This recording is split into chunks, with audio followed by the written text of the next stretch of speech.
to know that the clitoris is not just this little bit here, but this whole organ that is hidden in our bodies. And I think there was like a short period where I was very insecure about my labia because I thought it was very different. Hey, Gabby here. And today's video is completely unique because in this video, you will get to see the behind the scenes of creating my vulva cast I gifted myself for my birthday. Apart from revealing the process of vulva casting, we'll also be chatting with Victoria Krug, who is the creator of Vulvarium, about all things vulvas, societal, patriarchal conditioning, and growing up as a woman, and how these things impact our body image. Now, there are a few reasons why I'm sharing this experience with you today. Firstly, as a woman who has experienced deep trauma and shame about my sexuality and body image and objectification, who also happens to be helping women to decondition from such beliefs and templates, I want to raise awareness. What is natural and what is toxic, which has huge impact on how we navigate our insecurities and our connection with our bodies. I like to approach everything with transparency and vulnerability because these are keys to alchemizing shame into power. And finally, it's a reminder to practice healthy, whole body positivity, which is practice of unconditional love towards ourselves, which results in healthy nourishment towards our body as a whole. So, my loves, watch until the end as I reveal my vulva cast or my vulva statue to you. Let's go. This is perfect. Wow! Say whatever you want to do. Perfect. What do you need to set up? Perfect. That's good. Perfect. Look at you! I love this. I like to bring a few when I go to the castings so that you just get an idea about how they look and, of course, look a bit of different ones because today is the chance. We're going to be making a statue, so these are to hang, and that's one of the pocket pussies.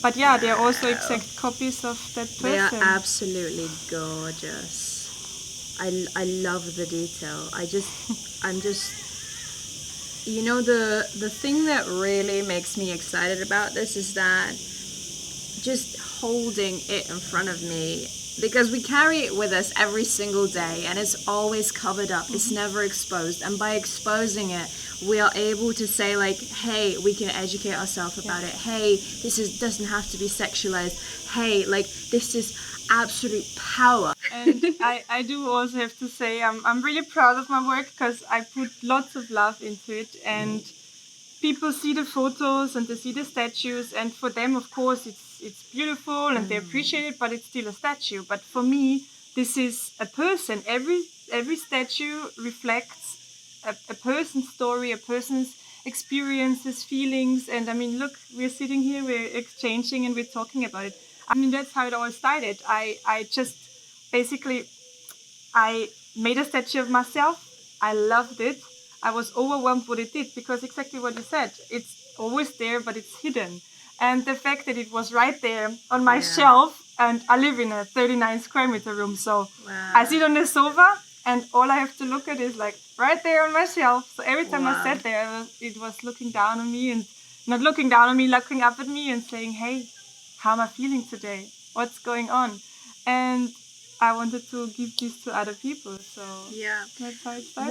When we were chatting before, you mentioned something beautiful. You said you love listening to the stories of each and every person that comes to you. I'd love to hear that experience. Like, what does that do to you? Does it inspire you? What are the stories? It makes me really walk through life realizing that we could all be friends and love each other, because all it takes is an hour of honesty and authenticity to sit down and share stuff, and then you just notice that you have so much in common with everyone. So they come in as strangers and they leave as friends, and there is people from all different walks of lives. I mean, the youngest one was 18, the oldest one was 65, and they come from different cultures, countries, everything. and you sit there and you think, hey, I feel exactly how you feel, or hey, I've experienced that before, and it just shows how connected we are, and that's the best thing about it all. I think I always say, for me, the statue is just a little plus, because the conversations and the connections is, I love it. And so, how long has it been since you've been doing this work? Yes. I started a year ago, so that's not that long time ago. It was a bit before Corona hit us all, but I always say this was look, if you have to find positive things about everything that happened, well, Vulvarium started. So Vulvarium was born. Wow. Yeah. But yeah, let's talk a bit about you, Gabi. I mean, what made you decide that you want to have a vulva statue?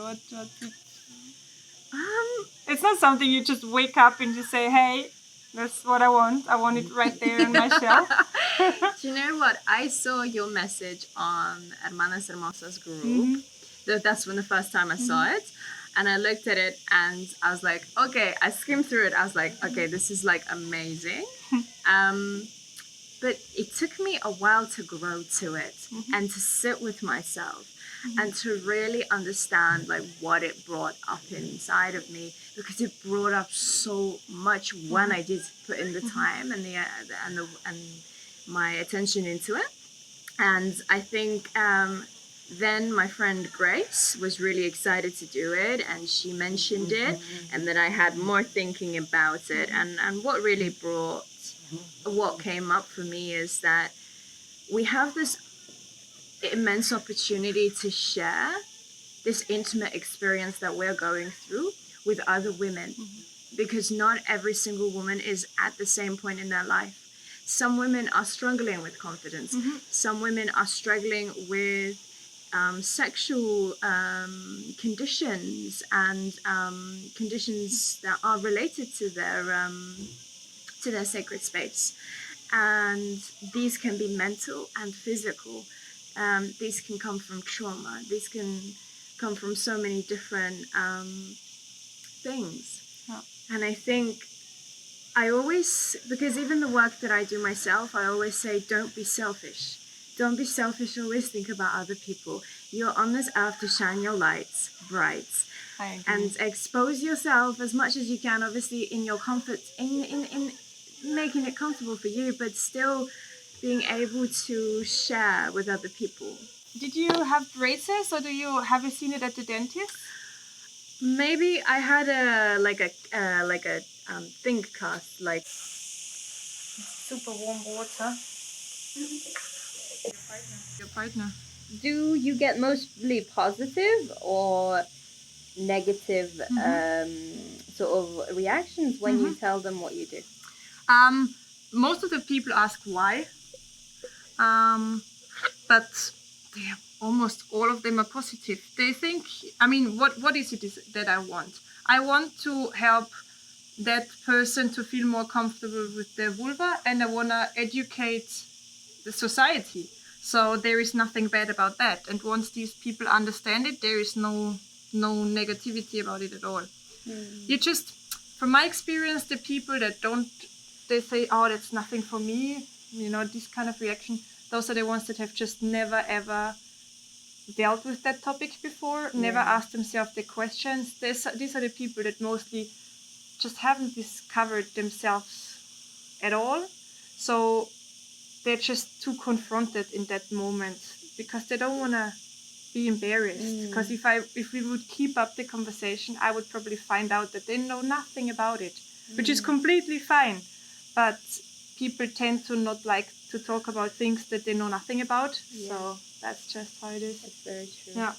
But even for them, it's really important that they get this first input, because I can promise you that it's gonna make them think. I was just wondering, because I was thinking, oh, what if I come on my period? Is that still okay? It's no problem at all. I mean, if you don't feel comfortable at all, then we could have postponed it. If you don't feel comfortable at all, we could have postponed it. But for me, it's not a problem. Yeah. Look at her. Oh, you don't know what's going on here today, huh? Yeah. You mentioned earlier that Ronnie was very open with these topics. I think that's really, really important because, I mean, I always try to tell people that it's not just something I do for women. It's something that I do basically for everyone. And yeah, even, I mean, we have certain beauty standards and norm that we are subject to, which shouldn't be norms. But the same goes for men, and they have to perform, and you know the whole story about how long a penis has to be, blah blah blah. I wish I could make something like the Vulvarium also for men. Because I think there is necessity to talk about it openly too. Because what do?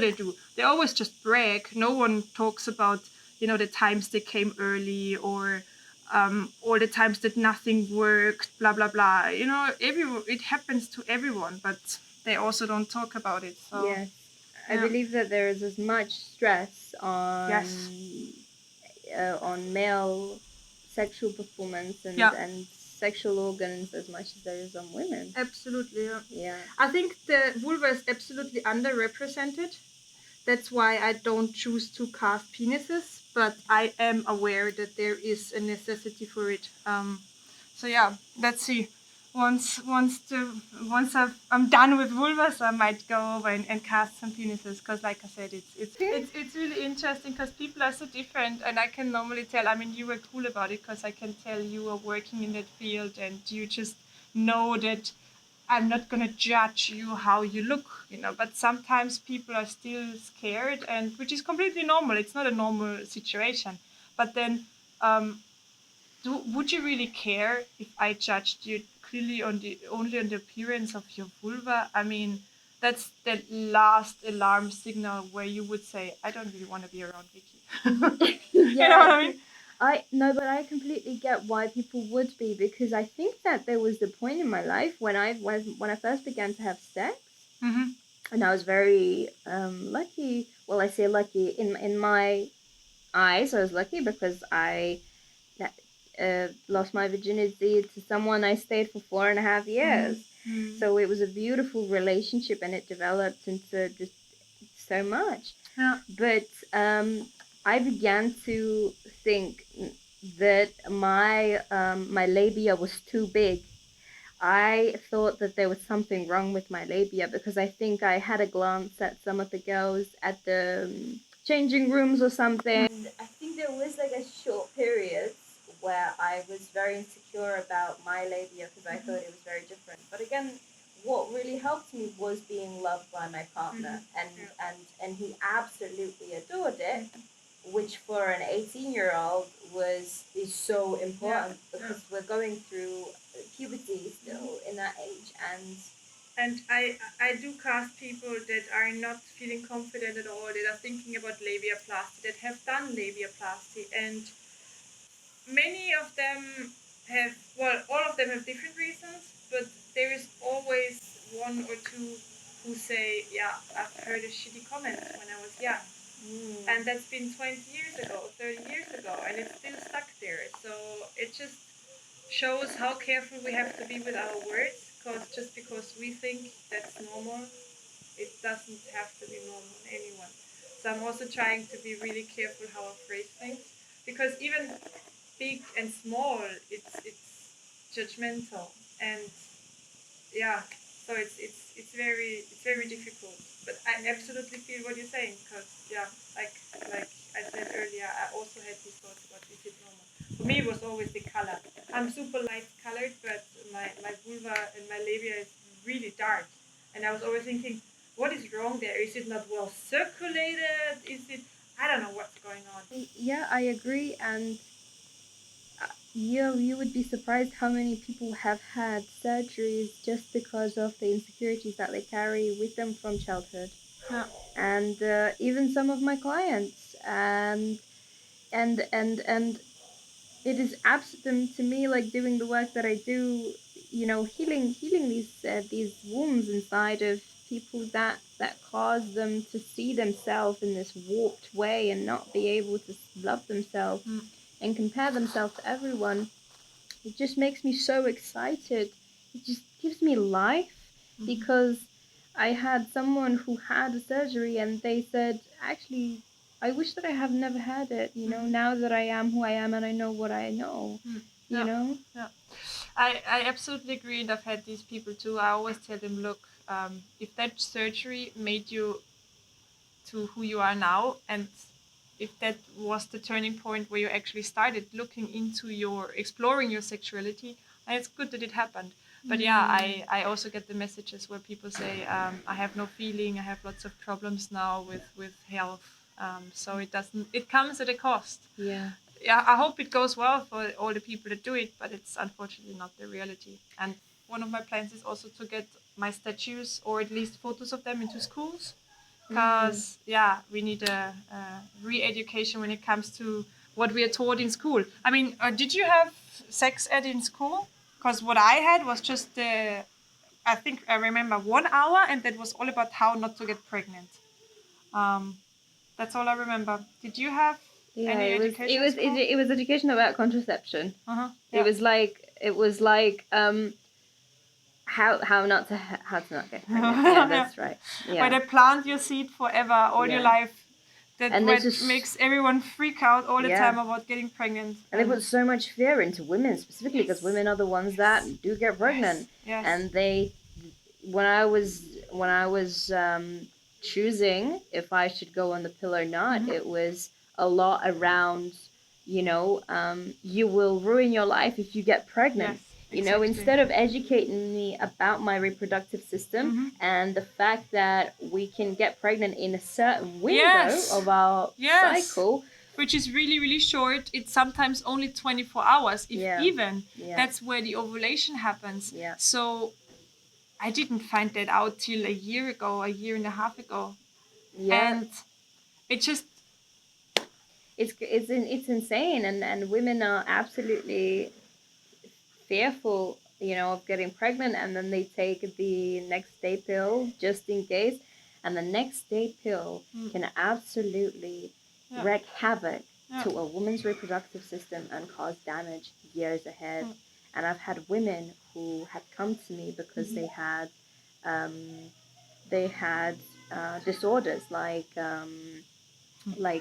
specific disorders where they can't stop bleeding for a very long time during their period. They just cannot bleed, and it's all. And she might not have even been on a day where she even gets the ovulation. So with that bit of knowledge, you can calculate if it's a dangerous time or not. Yeah. And that's something they should educate us on. But yeah. Okay, Gabby, I think we're ready here. Yay! So let's remove it. Can you see how hard it got? Can you see? Wow! Yeah. It looks so cool. And then we're gonna take... Here it is. Oh wow! Da-da-da-da. And can you see the different... Here are some small air bubbles from the hair, but you can't see that later anymore. But can you see how fine the texture is? So you can see here your skin is different, and here it's also different. Then here, bigger pores here and here, and very small pores around here. Vulvas, which I would like you to see. So people were asked to volunteer, and they sent in photos, which they used anonymously. It is a step into the right direction, but there is mostly white people featured, and they didn't pick up on topics like transsexuality, female genital mutilation. So yeah, it's still very small, let's say, but it's a good thing. And what they try to do is basically just try to categorize it a little bit and just show how diverse they can all be. It's completely normal to have asymmetric labia. So 50% of the people that are displayed here have symmetrical, and 25% have either the right or the left one bigger. I don't think I've seen so many vulvas in one day. Yeah, absolutely. And at the beginning, I was almost not afraid to look a bit because it's just so new. But if you take the time to just see it, and this is, as you can see, this is for education. And interestingly, it makes you appreciate your own. Yes, you know what I always tell people. So I'm so excited because this is my little trick that I'm really proud of. people come and they say they're not happy with how they look. And I'm like, okay, cool, let's look at the book. So they look at the book, and then I always ask them the one question I already asked you, which one is the normal one? And what's the one you would like to change with? And that's the point where everyone's like, I don't want to change with any. I like mine. I don't want to do anything. Yeah, yeah. So it just has to be put into perspective. Do they have more insecurity about how they look after the pregnancy than what they used to? All of them wonder if they're going to look the same, because, you know, there's also the ugly sayings about, you know, how it is after pregnancy. So yeah, many of them are scared. But I, for example, I can't tell a difference at all. I can hardly tell a difference from someone who is 60 to someone who is 20, because it's really anatomy. So the only person that would really know if something changed is that person themselves. But from the outside, there is no way of knowing. Dispels the shame around it straight away. Like you see it and you're like, oh. And your little like bubble that you've lived in your whole life just simply bursts, and you are, you know, already empowered just by being able to be exposed to that. This is not a cast. This is a little sculpture made from my friend Vilma. She makes amazing educational products. So yeah, I always like to take this model with me, because I mean, I had to turn 27 to know that the clitoris is not just this little bit here, but this whole organ that is hidden in our bodies. And yeah, so as you can see, there's way more to it than we see. And yeah, if you have penetrative sex, basically what you do is you stimulate this area here, depending on the position, of course. And often this bit gets forgotten. And if you once have seen it the way you see it now, you understand that you just can't leave this spot. No, it's absolutely just magical when you take it out and it's like, wow. So, I mean, like I said, I had to turn 27, and I still explain it to everyone all the time. And it's no shame in not knowing, because we weren't told about it. So, yeah. I'm just going to leave you some cards that you can also share with the people that come to you, because I think it's very closely connected. Perfect. And Viki, where can we find you? Yes, I have my Instagram, which is Vulva Casting, but I also have my website, which is also www.vulvacasting.com. Okay. And yeah, I guess you will find me. And there you have it. A totally normal afternoon on my terrace, having a cast of my vulva with the super special woman, or a superwoman, Victoria Krug. As promised, I am going to show you my vulva statue, but just before I do, I will share with you my initial reaction, which unfortunately I couldn't catch on the camera. When I received the statue, I was amazed by the uniqueness and the beauty of something that is part of my own body. But I only realized this when I got to see it in front of me. So here's the deal. Sometimes we have to step outside of ourselves to evaluate what we already have, to evaluate and appreciate our current situation, our current body image, our current unique beauty. When it comes to negative body image and shame, it requires time to retrain the mind to love the authentic body that we live in. The aesthetic plastic surgeries and body-enhancing fitness regimes can only go as far as making someone look as similar to what is perceived to be approved by the society, which psychologically makes us feel like we belong. But it does not cure the deep insecurity that drives our need to belong. In fact, the core of the insecurity lies in the complex interpersonal experiences that haven't been resolved and integrated by the mind and the body together, like this. So we have to intentionally reconnect with the parts of us that we previously neglected if we want them to become the greatest assets. So here she is, my vulva statue. Now, if there's anything that you learned from this video or have any questions, make sure to share it in the comments. If you like this video, then don't forget to click the like button so it can reach more visionaries just like yourself, and I will see you in my next videos.